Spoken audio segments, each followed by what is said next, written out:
Hey guys! Alright, now we're in narration, chapter 6 if you want to follow along. You'll remember that our first paper, whenever that happens to be due, I'm working on a schedule, our first paper is going to be descriptive and narrative. And we talked about how that just makes sense because we know that narration, we talked about it on the first day, narration is storytelling. So it's telling me a story, beginning, middle, and end, letting me know something that happened in great detail. Description just helps out with that because it, basically helps other people to get a fuller picture of our story. Because we talked about description and we talked about how that brings in the five senses to show our reader rather than tell our reader what happened. And what could be better than that for storytelling? So, we're going to skip that journal entry because we're not in class and we don't have time. Alright, so today we're going to first of all discuss narration. We're going to talk about how to bring narration into our descriptive essays, and we're going to talk about the essential parts of narration. So if you're following along, we're on page 92. Your book starts off saying humans are such social creatures that we can't survive a day without narration. Narration helps us figure out our world and answer questions.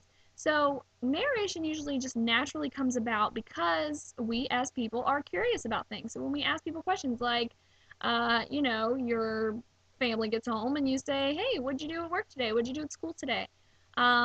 Somebody comes in late. If we were in class, usually this happens right on cue. Somebody walks in late, and we will put that person on the spot and say, why were you late? And usually somebody has a story to go along with it. Well, my alarm battery went dead, and I woke up, half an hour late, and then my car wouldn't start, and then on the way here, I hit a bird, and I had to pull over and cry about it, and then I couldn't find a parking space, etc., etc. Okay? Usually there's some kind of story as to why you're late. Why are you in such a bad mood? Well, somebody might tell us. Well, this and this and this happened. The bad mood and the late story might go hand in hand. Who knows? So, narration is storytelling. And questions like these lead us to narration. We want to know, as people, we're interested in what happened. Okay? So, narration is storytelling that occurs in countless situations, from social networking to academic assignments. It is a necessary part of casual conversations, of literature, even songs. And a good narrative has a purpose, of course, number one, and it supplies details that answer these questions. These are the reporter's questions: who, what, when, where, why, and how. Okay, so we said description, we have to make sure we bring in the five senses. Narration, we have to go back and make sure we've answered these questions: who, what, when, where, why, and how. So a lot of these we just kind of answer naturally when we tell a story. We don't even think about it. For example, it's kind of hard to tell a story without saying who was there and what happened.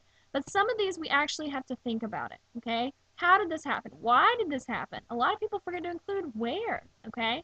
So who is obviously just who's involved, who are the characters in the story. What is what happened? When did it happen? Now, you can be as specific or as non-specific as you would like. You can tell me a specific date. You can say this happened in the morning. You can say this happened on my 3rd birthday. Give me some kind of context of when.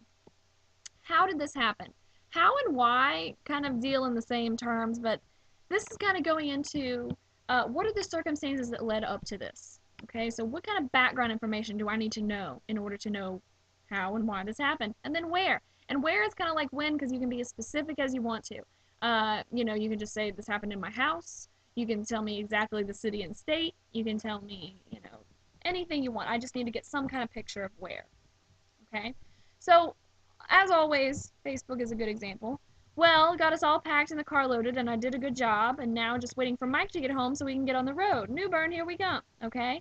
So, even this little example here, we know who is involved. It's her and Mike and maybe this baby. We know what's going on. She's loading the car. They're going to New Bern. We sort of know when. We know it's probably in the daytime because she's waiting for Mike to get home from work. So Mike's not home yet. So, maybe we're in the daytime and Mike gets off soon. We know where. She's home now and they're going to New Bern. We know how because they're doing it by getting in the car and driving there. The only thing we don't really know is why. That's the only thing she left out. Why are you going to New Bern? So this could be a full narrative if she just says, New Bern, here we come for the family reunion. Or whatever, wherever she's going there. Okay? So even something very simple can be a true narrative if it answers all the reporter's questions. And these videos I'm not going to show, but I would encourage you to watch them on your own because I'm uploading the PowerPoint. But this is a commercial. Commercials, and this is news stories. Commercials are excellent examples of narratives because uh, a lot of times people are sold on something when they have some kind of attachment to some kind of story. I always think this is a commercial about, a new dad and he loses his phone in a cab, and he tells the story of how because he had everything backed up with Google Plus, he was able to retrieve all the pictures, and he tells a story. Now, if I were to just say to you, if I were to come on a commercial and say Google Plus can back up all your pictures, it's really convenient, so if you lose your phone, you'll have your pictures. Gives me the same information, but he tells this heartfelt story about how much he loves being a dad and how much, it meant to him to get the pictures back. So it sticks in our mind more, okay? Same thing with news and events. We are looking for, and I would encourage you to watch this too because it's ridiculous. We are looking for, when we see a news story, we want those reporters' questions answered. That's why they're called the reporters' questions. We want to know who's involved, we want to know what happened, we want to know when, where, why. We want to know everything. And when there's holes in that story, that's when our red flag goes up. We're wondering what's going on. Okay, so narration, we know it involves storytelling. It's often based on personal experience. It doesn't have to be, but I will tell you that's the easiest way to go, I promise you. 9 times out of 10, people choose personal experience. I have had people in the past go fictional on this and write their own fictional narrative, which that's fine. If you want to do that, that's completely fine. If you're that type of creative person, you can definitely do that. But for the rest of us, it's kind of easy to draw on personal experiences. It's always easier to write what you know because you know all the details and you can, pretty much just recount what happened and bring in those reporters' questions, etc.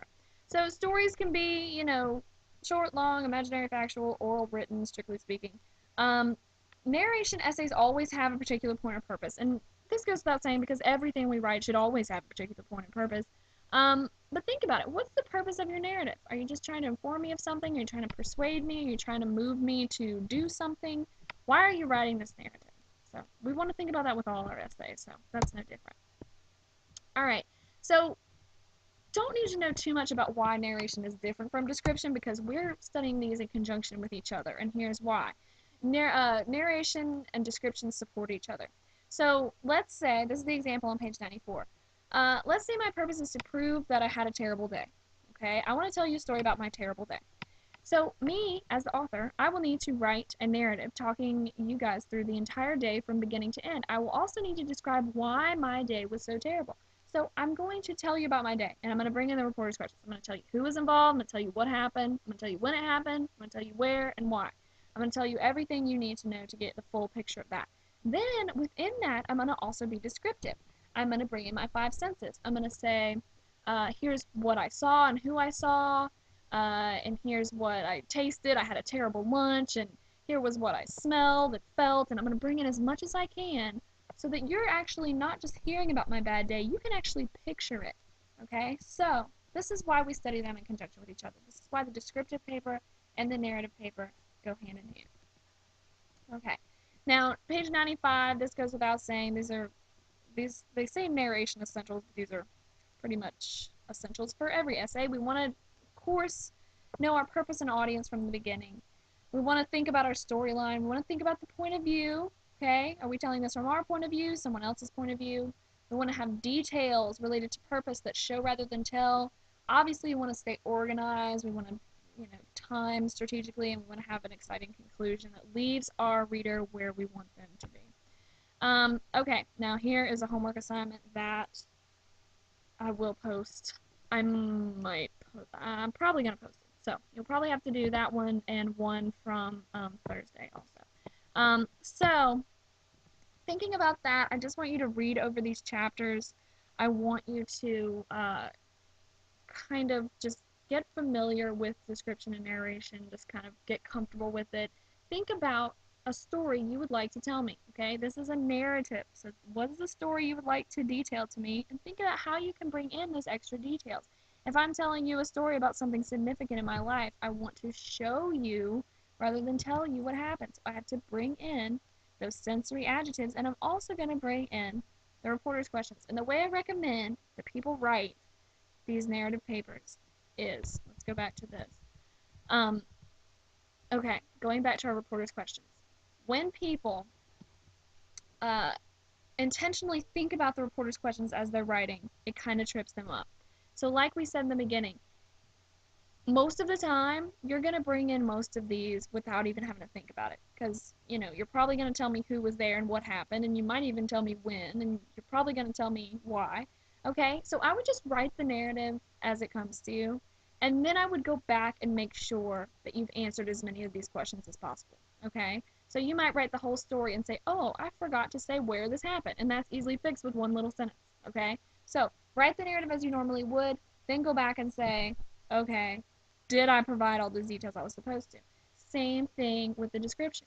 You're going to go back and say, okay, did I, I told them what I saw, and I told them what I felt, and I told them what I smelled and tasted, and, did I bring in as many of the sensory adjectives as I could? So that's going to be your revising and editing stage in these papers. It's going to be going back and making sure you've addressed not only the reporter's questions, but also the sensory adjectives, because that's what I'm going to be looking for when I'm grading. Okay? So I'm going to go ahead and post the requirements for your essay. I know that, I haven't come up with a due date, but, during this time, when you've got a little time, you might want to start thinking about a rough draft. So, knowing the requirements will help you produce a draft that will hopefully get you on your way to writing the paper, which hopefully we'll do soon. So, email me if you have questions, and I will post the rest of your requirements on the site.